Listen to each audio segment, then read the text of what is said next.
Ontem recebi essa mensagem aqui e com ela me veio uma necessidade da gente alinhar melhor a nossa comunicação aqui e de trazer algumas reflexões que eu julgo que são importantes de trazer aqui nesse nosso espaço. Então, nesse vídeo, a gente vai falar sobre perdão e sobre a nossa relação com o outro. Primeiro ponto que eu trago aqui para você é sobre perdão. O que é realmente o perdão? Existe uma tendência nossa de pensar que o perdão é algo que alguém nos dá ou algo que nós damos a alguém. E essa é uma grande ilusão que a gente se conta. Queria que você pensasse aqui junto comigo na última vez que você pediu perdão a alguém, que você se desculpou com alguém.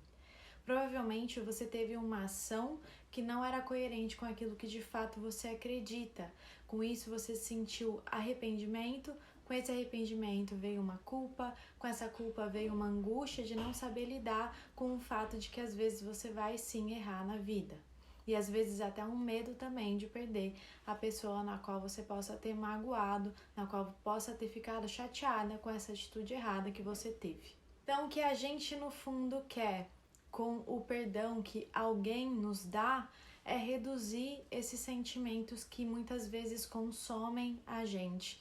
É reduzir essa culpa na qual a gente não está sabendo lidar, essa angústia que se mistura com toda a nossa vida acontecendo. Então, no final das contas, a gente pede perdão a alguém para que a gente consiga se perdoar e reduzir, minimizar essas vozes internas que ficam falando com a gente e que a gente muitas vezes não sabe lidar. Existe uma grande inverdade que permeia a nossa vida, que muitas vezes faz a gente ficar numa postura mais arrogante e prepotente diante da vida, que é achar que nós somos capazes de absolver alguém de algo e de que alguém em algum momento também é capaz de fazer isso por nós.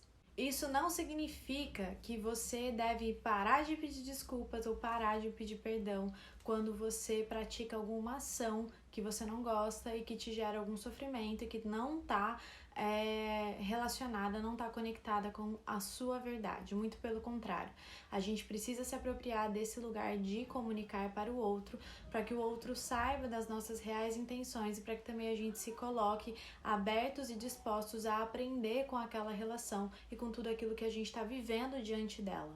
Segundo ponto que eu quero trazer aqui para vocês é sobre a nossa relação com o outro.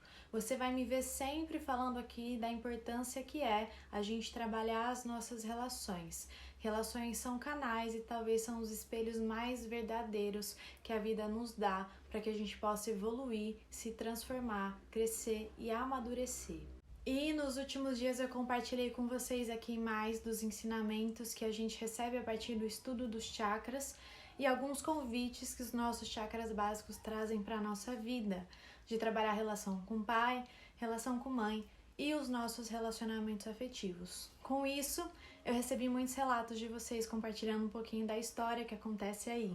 Eu quero que vocês entendam aqui de forma muito clara o que eu quero dizer para vocês quando eu digo da importância de trabalhar essas relações. Muitas pessoas ficam presas ao lugar de que trabalhar essa relação é transformar essa relação fora, né? É transformar e fazer a relação ficar incrível, maravilhosa, se dar bem, conviver. E o trabalho que eu convido vocês a fazerem diante da relação que vocês vivem não é esse trabalho.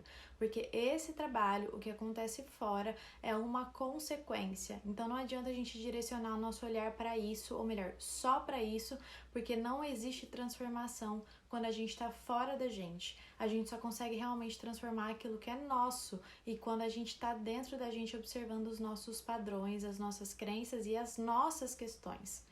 Então, quando eu trago um convite para você trabalhar de forma profunda uma relação, não é para você trabalhar o que acontece fora, e sim trabalhar os seus sentimentos, os seus julgamentos, os seus pensamentos, tudo isso que fica dentro de você reverberando, que muitas vezes você finge que não tem, você finge que não pensa, você guarda para debaixo do tapete para evitar conflito. Então, o meu convite é sempre nesse lugar interno dentro de você. Até porque processos de autoconhecimento acontecem sempre no âmbito do eu. Não adianta eu querer fazer terapia para mudar a minha família. Não adianta eu querer fazer terapia para mudar a minha relação. Eu só consigo me transformar a partir da minha verdade, daquilo que eu tô acessando da minha história. Então imagina que existe uma pessoa na qual você sinta raiva por algo que ela te fez. Você não consegue voltar no passado e transformar aquilo que foi feito, aquilo já aconteceu.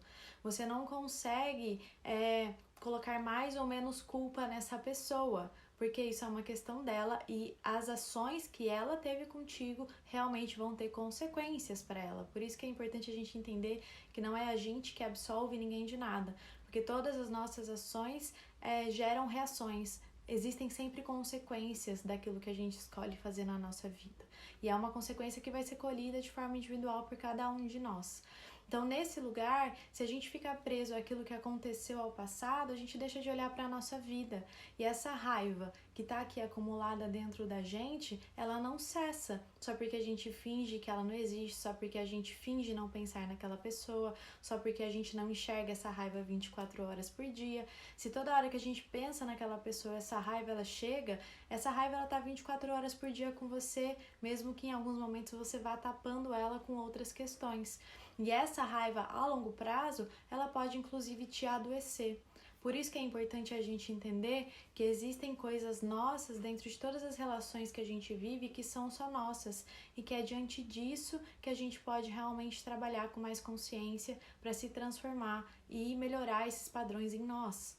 Então, para trabalhar as nossas relações e se apropriar das curas que essas relações entregam para a gente na nossa vida, a gente não precisa conviver, a gente não precisa concordar, a gente não precisa passar a mão na cabeça, a gente não precisa florir, achar que tudo tá tudo bem. Não é sobre isso, a gente não precisa nem muitas vezes conversar. O que a gente precisa entender é que as curas nossas acontecem dentro da gente.